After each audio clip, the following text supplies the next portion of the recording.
This is the Engines of Our Ingenuity, made possible by the Friends of KUHF Houston. Today, let's talk about momentum. The University of Houston's College of Engineering presents this series about the machines that make our civilization run and the people whose ingenuity created them. In another episode, I talk about a museum docent who didn't understand the role of momentum in a demonstration she ran for school children. When my wife saw that, she said, "Look, a whole lot of people like me never learned about momentum. If it's important, why don't you explain it in a program?" Now that's a tough challenge because we all have at least a gut sense of the concept. But what would you do if you had to define momentum? The dictionary calls it the impetus of a moving body. There's not much help there. Your gut sense is probably more accurate. When you say something gains momentum, you mean it's increasingly hard to stop, and that's absolutely correct. In a physics class, we're told that you calculate the momentum of, say, an automobile by multiplying its velocity by its mass. So, to understand momentum, we have to understand mass. Suppose you have a 6-pound rock. That rock would weigh only 1 pound on the moon, but its mass would be the same as it is here on Earth.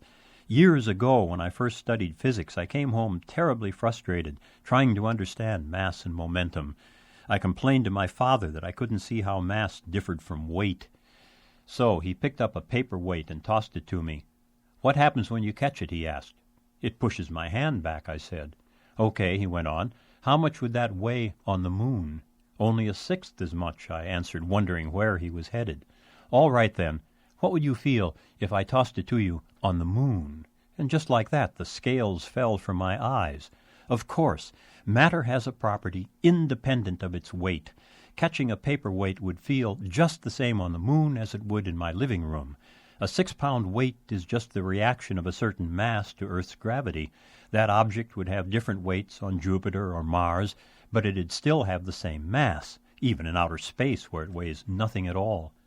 Now, back to momentum. Put an object in motion and you give that mass a momentum which is hard to stop or deflect. The momentum of a spinning skater can change form.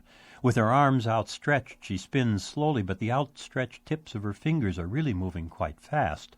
With arms drawn inward, she spins faster, but the tips of her indrawn elbows move fairly slowly. What stays about the same is her net momentum.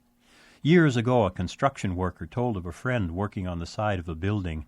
A wrecking ball swung toward him, gently and slowly. Instead of getting out of its way, he reached out to stop it. He didn't realize that with its enormous mass, it also had enormous momentum, even if it was moving slowly. The result? It slowly crushed him, left him lame. If he'd only had a proper gut sense of basic physics, he might still be walking today. I'm John Lienhard at the University of Houston, where we're interested in the way inventive minds work.